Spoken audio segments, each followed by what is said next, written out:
Sí. Bueno, pois bons días a todos e a todas. Imos dar conta desta roda de prensa da Xunta de Goberno que acabamos de ter na Diputación e anunciarvos que nesta Xunta de Goberno acordamos a prórroga do programa Lugo Termal ata final do presente ano ou hasta que se rematen as prazas que están disponibles, que, como todos ustedes saben, o programa Lugo Termal é un programa da Diputación co que pretendemos favorecer o benestar social e dinamizar tamén a economía a través do impulso do termalismo, do que temos unha riqueza importante na provincia de Lugo, ofrecendo descontos aos veciños e as veciñas, aqueles que cumpriron máis de, teñen 55 anos ou máis, pois para facilitarlles ese acceso a estes establecementos e a recibir terapias minero-medicinales. Debido á declaración de estado de alarma, o pasado 14 de marzo este programa, como todo, quedou suspendido e interrompíronse os plazos de tramitación das solicitudes, ao igual que para todos os outros trámites do sector público. E agora está previsto que no mes de xullo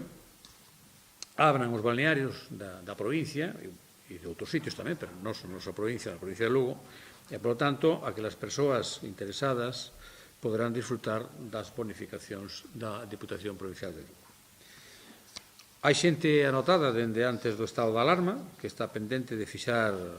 novas datas para a estancia nos balnearios, para disfrutar desa estancia, e a estas persoas chamarémolas a semana que ven para confirmar se manteñen a reserva ou se non a manteñen ou se queren establecer unhas novas datas. A mediados da semana que ven publicaremos no Boletín Oficial da provincia esta prórroga, o que permitirá que aquelas persoas interesadas poderán volver a cursar esas solicitudes e manifestar as súas preferencias en cuanto ás datas que queren dispoñer desas estancias nos balnearios. Para facilitar que estas persoas que soliciten esos bonos poidan disfrutar de calquera dos 3 balnearios que participan no programa, pois ampliaremos o prazo das estancias ata o 31 de decembro, con os prazos flexibles e realistas ante unha nova situación na que nos atopamos. Os balnearios son o balneario de Termas de Lugo, o hotel balneario Río Pambre e o que está en Palas de Rei, e tamén o hotel balneario de Aguas Santas, que está no concello de Pantón, que son os 3 balnearios participantes neste programa de termalismo da Diputación. As condicións do Lugo Termal son as mesmas que ata o de agora, con 2 modalidades, que son con estancia ou sin estancia. Hai persoas que teñen, digamos, pensión completa en esos balnearios e outras persoas que simplemente van a certas actividades e ao largo do día e logo non pernotan nos balnearios. O programa Lugo Termal favorece a desestacionalización do turismo, ao facilitar o acceso a estes establecementos ao longo de todo o ano e a un precio máis reducido, o que permite ter actividades nun momento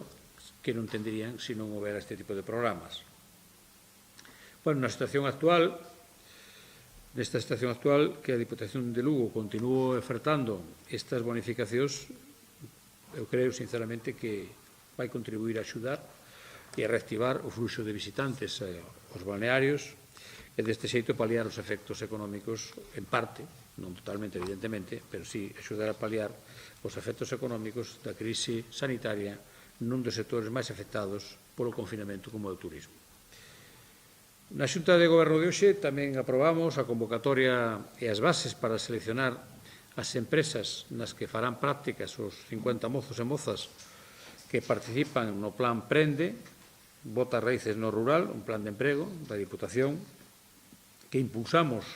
desde a institución provincial para crear emprego juvenil e fixar población nas zonas menos poboadas da provincia.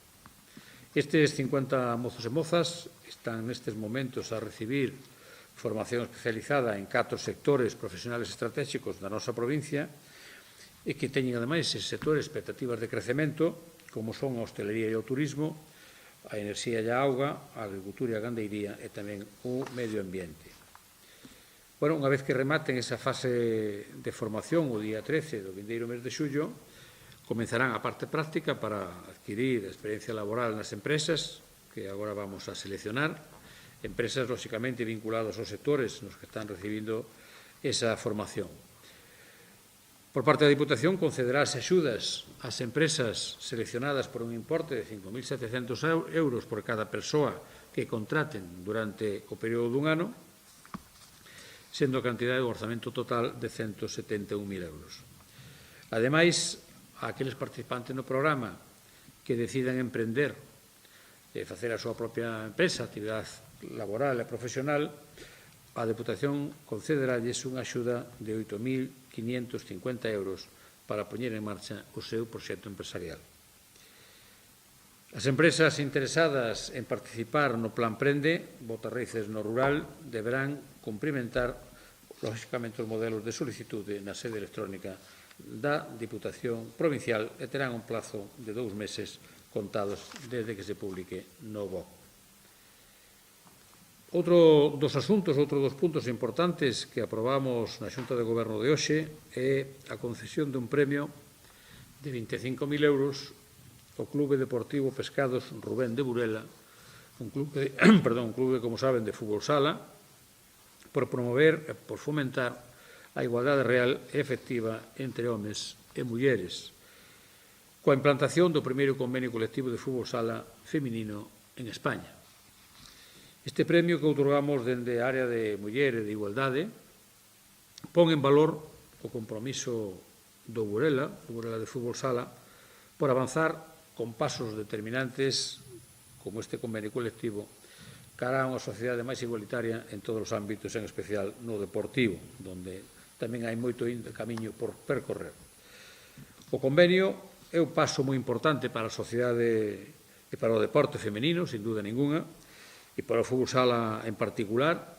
Pescado Rubén, fútbol sala, fixo historia porque demostrou que a loita pola igualdade faise con accións como esta.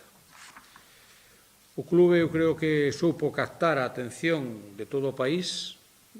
polo paso adiante que deu. Un convenio que recolle cláusulas que hasta o momento non se viran no deporte femenino e que, sinceramente, a mí me parecen ainda claramente insuficientes, pero polo menos é un paso adiante e que garanten un salario mínimo de 900 euros, con unha subida do 2% anual, a renovación automática do contrato no caso de que unha xogadora quede embarazada, e axudas ás escolas infantiles, entre outras, o pago do salario en caso de lesión. Creo que estes son elementos importantísimos e polos cuales hai que premiar porque van na boa dirección, en este caso, no mundo do deporte. E dende a Diputación de Lugo recoñecemos e estaremos sempre ao lado daquelas iniciativas,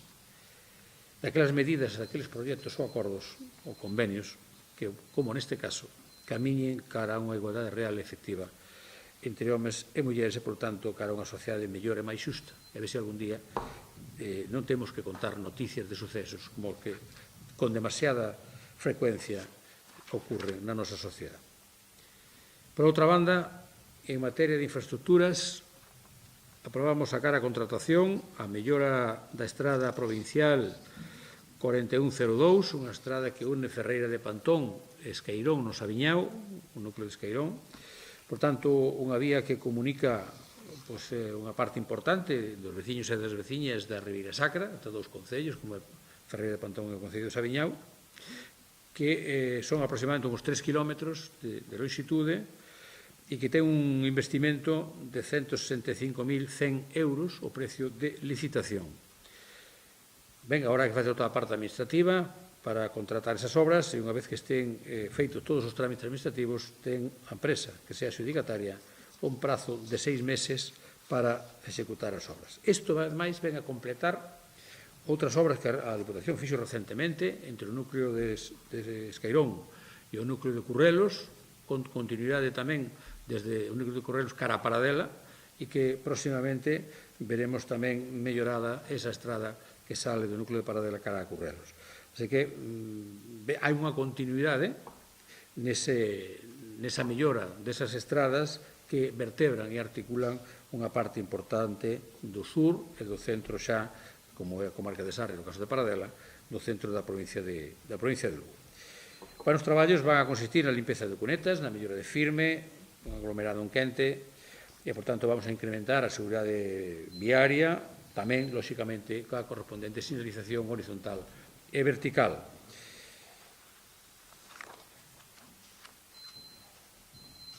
Como saben vostedes, un dos pilares que ten este goberno é xustamente mellorar as comunicacións dos veciños da provincia de Lugo, porque iso tamén é facilitarlles a vida no rural, facilitarlles as comunicacións, o contacto cos veciños, cos familiares, coas entidades onde traballan ou onde desarrollan a súa vida de lecer. As comunicacións viarias son tremendamente importantes para os nosos veciños e por eso traballamos en un destes pilares como goberno da Diputación. E, ademais, sendo como somos conscientes de que temos unha tarea moi complicada no mapa viario da provincia, dado que somos a provincia máis extensa de España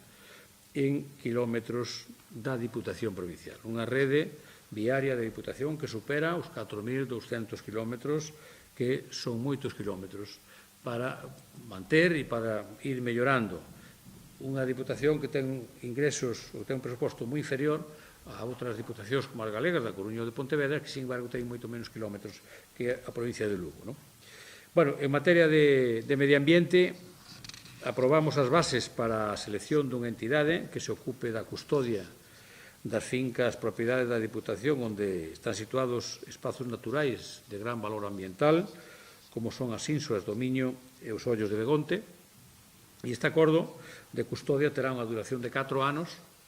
e o importe máximo anual que achegará a Diputación a entidade que resulte adxudicataria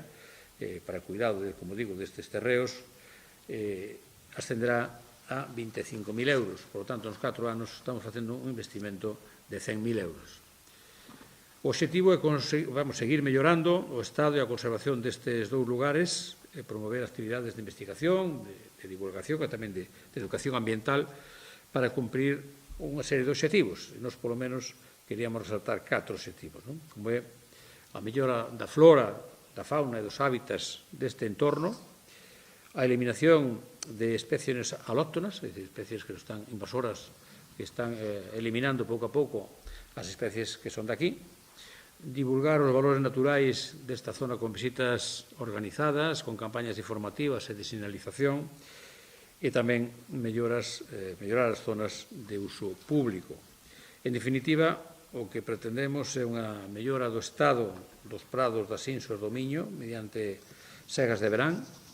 desbroces desa maleza, desa vegetación que crece a veces sin control, sen abonos artificiais nin fitosanitarios para aumentar a biodiversidade tanto da flora como da fauna. En consecuencia, melloraríamos a diversidade natural dese entorno. Creemos que a custodia do territorio mediante a colaboración público e privada amósase como unha boa ferramenta, polo menos en certas actuacións, para a conservación e a biodiversidade do noso patrimonio paisaxístico. Así mesmo, favorecemos ou pretendemos favorecer tamén a participación activa da sociedade civil na xestión e na conservación de zonas con alto valor natural. E, por último, como tema destacado, aprobamos a adxudicación do servizo de suministro de enerxía eléctrica para as instalacións e para as dependencias da Diputación de Lugo por un importe de 542.429,22 euros a Gas Natural Comercializadora S.A. O contrato terá unha duración dun ano, coa posibilidade de prorrogalo por outros 3 anos, é dicir, que pode ter unha duración máxima de 4 anos. Este contrato serve para dar suministro de enerxía a todas as dependencias provinciais, incluídos os centros de maiores e incluídos os museos. Coa contratación deste contrato eléctrico, todas as dependencias da Diputación de Lugo serán suministradas con electricidade 100% de orixe renovable, o que podemos chamar enerxía verde, coa acreditación de dito orixe certificado pola Comisión Nacional dos Mercados e da Competencia. A contratación do suministro de enerxía eléctrica para a Diputación realizouse a través do acordo marco da Central de Contratación da Federación Española de Municipios e Provincias, da FEN, para a suministración de electricidade en alta e en baixa tensión central de contratación a que decidiu aderirse esta Diputación por un acordo de pleno de finais do pasado ano. E iso, a falta de alguna pregunta, é o que queríamos contarvos do máis salientable da Xunta de Goberno da Diputación do día de hoxe. Como quedastes acojonado, ya está.